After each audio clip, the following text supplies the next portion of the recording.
अगर आप बिहार में ज़मीन खरीदने जा रहे हैं तो आपको कुछ महत्वपूर्ण जानकारी है जो कि चेक करना ज़रूरी है, क्योंकि बहुत सारे लोग क्या करते हैं कि ज़मीन तो खरीद लेते हैं लेकिन बाद में क्या होता है कि दाखिल खर्च उनके नाम से नहीं होता है, या फिर ज़मीन पे कब्जा करने जाते हैं तो कहीं ना कहीं लफड़ा जो हिस्सेदार हैं वो कर देते हैं, तो कहीं ना कहीं उनको प्रॉब्लम होता है। ज़मीन उनके नाम से नहीं हो पाता है, पैसे भी उनके एक तरह से समझिए कि जो ज़मीन बेचता है उसको दे देते हैं, रजिस्ट्री का भी चार्ज उनको देना पड़ता है और कहीं ना कहीं बाद में समस्या होता है। इसको लेकर राजस्व एवं भूमि सुधार विभाग के द्वारा आधिकारिक तौर पर नोटिस जारी किया गया है कि अगर आप भी ज़मीन खरीद रहे हैं, किसी को पैसे दे रहे हैं, ज़मीन खरीद रहे हैं, तो उससे पहले कुछ महत्वपूर्ण जानकारी है जो आपको चेक करना बहुत ज़्यादा ज़रूरी है। इस वीडियो में जो है पूरी जानकारी बताएंगे क्या कुछ चेक करना है, कैसे घर बैठे ऑनलाइन चेक कर सकते हैं, क्योंकि देखिए ज़मीन रजिस्ट्री करवाने का मतलब ये नहीं है कि ज़मीन जो है आपके नाम से हो गया। ज़मीन के रजिस्ट्री करवाने के बाद उस ज़मीन पे जो है दाखिल खर्च आपको करवानी होती है, यानी कि अपना जो मलिकाना हक है उसको उसमें दिखाने के लिए आपको जो है ज़मीन का जो दाखिल खर्च का प्रक्रिया होता है ना, उससे आपको गुजरना होता है। ठीक है, दाखिल खर्च आपके नाम से नहीं होगा तो ज़मीन जो है आपके नाम से होगा ही नहीं, मलिकाना हक माना ही नहीं जाएगा। ठीक है, भले आपका ज़मीन पे कब्जा हो, उससे कुछ मतलब नहीं है। तो इस वीडियो को देखिएगा, पूरी जानकारी हमने बताया हुआ है कि क्या क्या आपको चेक करना है, जो कि चेक करना बहुत ज़्यादा जरूरी है क्योंकि आधिकारिक तौर पर इसकी नोटिस यहाँ पे जारी कर दी गई है।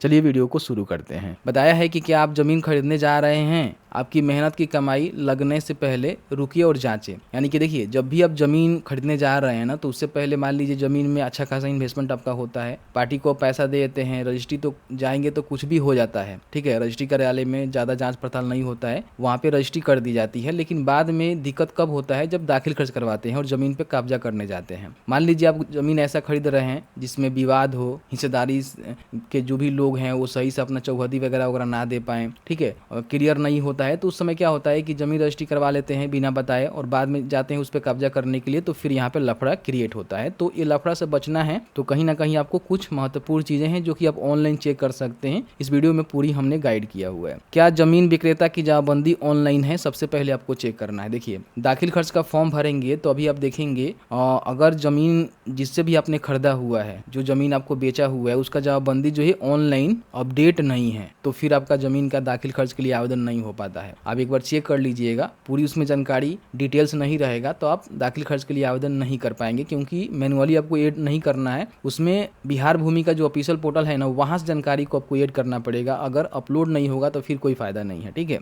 जमाबंदी देखने के लिए इनका ऑफिशियल पोर्टल पर जाकर जमाबंदी पर क्लिक करके देख सकते हैं, जिसमें क्या क्या चेक करना है हम बताएंगे कैसे देखना है। उसके लिए आप निश्चिंत रहिए, थोड़ी देर बाद बताएंगे कैसे आप चेक कर सकते हैं। क्या उस ऑनलाइन जमाबंदी में आपके द्वारा खरीदा जा रहा है खेसरा प्लॉट का नंबर एवं सभी रकबा एरिया दर्ज है। जो भी जमाबंदी आपको चेक करना है, बताएंगे कैसे चेक करना है। तो उसमें आपको ये देखना है ना कि जो भी आप खेसरा यानी कि प्लॉट नंबर खरीद रहे हैं या फिर खाता नंबर खरीद रहे हैं, या फिर उसमें जो भी रकबा है वो दर्ज है कि नहीं है जमाबंदी में। कई बार देखेंगे तो वहाँ पे ब्लैंक रहता है, कुछ शो ही नहीं करता है, तो फिर दाखिल खर्च नहीं होगा, समस्या होगा। क्या विक्रेता के स्वयं अपने नाम से ही ऑनलाइन जमाबंदी है, ये भी आपको चेक करना है कि जो जमीन आपको बेच रहा है क्या उसके ही नाम से जमाबंदी है। अगर नहीं है तो उस कंडीशन में इन्होंने कहा हुआ है कि अगर नहीं है तो क्या विक्रेता के पास सभी हिस्सेदार की लिखित सहमति है। मान लीजिए कोई जमीन अगर उसके पूर्वज के नाम से है और वो अपने वंशावली के आधार पर जमीन को बेच रहा है, तो उसमें जो भी उसके हिस्सेदार हैं उन सभी का जो है लिखित सहमति भी आपको लेना होगा कि आगे चल के किसी प्रकार की कोई प्रॉब्लम ना हो, कोई आपके ऊपर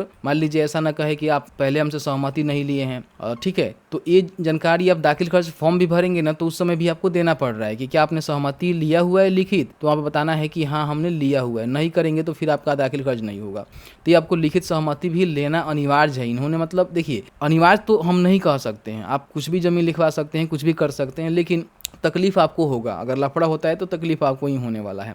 अगर ऐसा नहीं है तो आप जमीन नहीं, जमीन विवाद खरीदने जा रहे हैं, इन्होंने कहा हुआ है जमीन में मालिकाना हक के लिए दाखिल खर्च कराना जरूरी होता है, ये भी बात इन्होंने बताया हुआ है। दाखिल खर्च के लिए विक्रेता का सही हक जरूरी है जो ऑनलाइन जमाबंदी से ही प्रमाणित होता है। यानी कि जमीन रजिस्ट्री करवा लेने का मतलब ये नहीं है कि जमीन आपका हो गया, जमीन जिनका है उन्हीं के नाम से रहता है, लेकिन जब तक आपका दाखिल खर्च कंप्लीट नहीं होगा, उसका जो करेक्शन स्लिप है वो जनरेट नहीं होगा, जमाबंदी आपके नाम से नहीं होगा और मलिकाना हक भी आप नहीं जता सकते हैं उस पर। भले जमीन पे आपका कब्जा है लेकिन दाखिल खर्च नहीं हुआ है, तो फिर समझिए कि किसी प्रकार की लोन लेना है या फिर कोई भी काम करना है उस जमीन पे तो आप नहीं कर पाएंगे। इन बातों को विशेष रूप से ध्यान रखेंगे। ठीक है, तो ये आप समझ गए कि क्या क्या आपको चेक करना है, क्या क्या देखना है। आधिकारिक तौर पर हमने बताया, क्योंकि अपने मन से कुछ भी आपको नहीं बताया हुआ है। ठीक है, यहाँ पे देखेंगे तो सीधे जो है राजस्व एवं भूमि सुधार विभाग के द्वारा जो है ट्वीट करके 9 घंटा पहले जो इसकी जानकारी दी गई है, तो कहीं ना कहीं इसको मानना पड़ेगा, नहीं तो आप कुछ भी कर सकते हैं, वो आपके ऊपर निर्भर करता है। अब जमीन की जानकारी जमीन खरीदने से पहले उसकी जानकारी कैसे चेक करना है, आइए आपको बता देते हैं। सबसे पहले बिहार भूमि जानकारी, जैसे कि मान लीजिए बिहार में आप कोई भी किसी भी डिस्ट्रिक्ट में कहीं भी जमीन खरीद रहे हैं तो बिहार भूमि जानकारी आपको जो है सर्च करना है। तो फर्स्ट में जो है बिहार भूमि जानकारी का जो ऑफिशियल पोर्टल है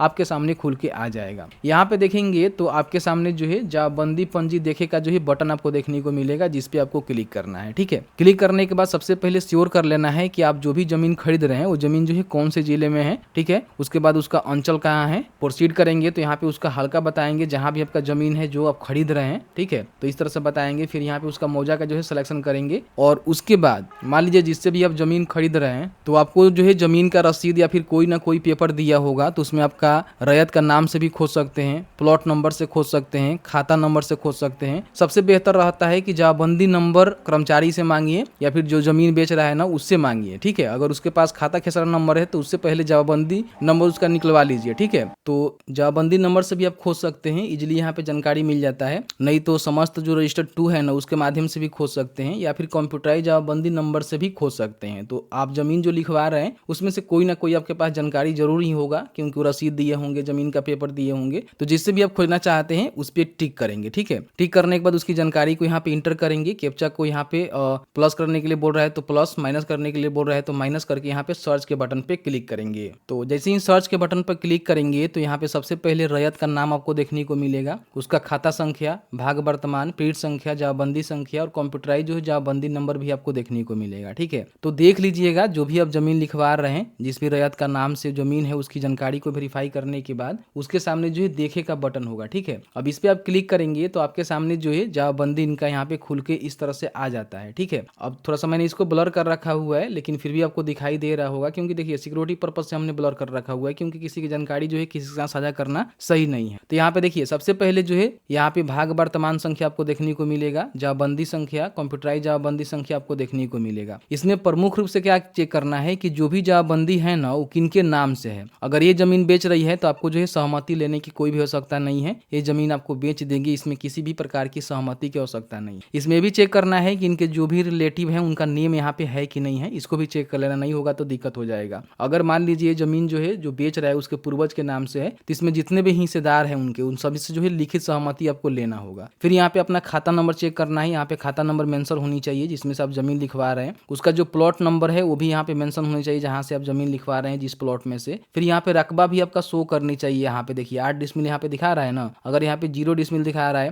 और मान लीजिए कोई और प्लॉट इसमें है उसमें भी 0 दिखा रहा है और टोटल यहाँ पे प्लस करके बताया जा रहा है तो फिर ये गलत हो जाएगा। इसको सबसे पहले उनको बोलना है कि परिमार्जन करके अपडेट करवाएं। ठीक है, उसके बाद यहाँ पे जो भी जानकारी है वो आप यहाँ पे देखेंगे, इनका रसीद वगैरह कटा हुआ है तो सभी जानकारी देखने को मिल जाता है। तो विशेष रूप से क्या चेक करना है कि जमाबंदी जो है किनके नाम से है, उसका खाता नंबर इसमें अपडेट है कि नहीं है, खेसरा नंबर अपडेट है कि नहीं है और रकबा अपडेट है कि नहीं है। ठीक है, अगर इसमें किसी प्रकार की कोई जमीन रजिस्ट्री करवाया होगा तो यहाँ पे म्यूटेशन उसका हुआ होगा तो यहाँ पे शो कर देगा कि मान लीजिए इसमें 10 डिसमिल जमीन है और उसमें से कोई 5 डिसमिल जमीन लिखवा लिया हुआ है तो यहाँ पे शो कर देता है कि फलानवा नाम से ये जमीन जो है यहाँ पे बिका हुआ है, लेकिन नहीं बिका हुआ है और म्यूटेशन नहीं हुआ है तो यहाँ पे म्यूटेशन केस नोट फाउंड आपको देखने को मिलेगा। ठीक है, लेकिन अगर कोई जमीन लिया है इसमें से और वो दाखिल खर्च करवा लिया होगा तो यहाँ पे उसकी जानकारी देखने को मिल जाता है। तो विशेष रूप से ये सब जानकारी आपको चेक कर लेना है, उसके बाद ही आपको जमीन को जो है रजिस्ट्री करवाने के लिए जाना है, क्योंकि देखिए गलती करेंगे तो समस्या आपको ही क्रिएट होने वाला है, क्योंकि इसका जो नोटिफिकेशन है, नोटिस है सरकार के द्वारा यहाँ पे जारी करके बताई जा रही है लोगों को जागरूक करने के लिए। तो कहीं ना कहीं इसको चेक कर लीजिएगा, देख लीजिएगा, क्योंकि दाखिल खर्च के लिए आवेदन करने जाएंगे तो साइबर कैफे वाले वही कहेंगे अगर आपका मान जमाबंदी अपडेट नहीं है तो फिर परिमार्जन करवाइए, फिर उसका जो है दाखिल खर्च के लिए आवेदन करिए, ये समस्या क्रिएट हो जाता है। तो जैसे कि आपने देखा कि मैंने जो है पूरी जानकारी बताया कि जो भी रैयत हैं जिनसे आप जमीन खरीद रहे हैं, जो विक्रेता हैं जमीन खरीद रहे हैं, उनके जो जमाबंदी है उनके नाम से है तो जमाबंदी में सारे डिटेल्स को चेक कर लेना है, और उनके नाम से नहीं है तो फिर भी जमाबंदी में जो है सारे डिटेल्स को चेक करना है, और उसके बाद जो भी उसमें हिस्सेदार हैं उन सभी से जो है सहमति पत्र लिखित आप जरूर ले लीजिएगा, नहीं तो आगे चल के आपको ही समस्या होने वाला है, क्योंकि दाखिल खर्च का फॉर्म भरेंगे तो वहाँ भी आपको जानकारी देना पड़ रहा है और कहीं ना कहीं आगे चल के समस्या होने वाली है। तो मैंने जो है पूरी जानकारी बताया हुआ है, फिर भी आपके मन में कोई भी सवाल होगा इस वीडियो से रिलेटेड आप हमें बता दीजिएगा, जहाँ तक हमारी नॉलेज होगी हम आपके साथ साझा करने की जरूर कोशिश करेंगे।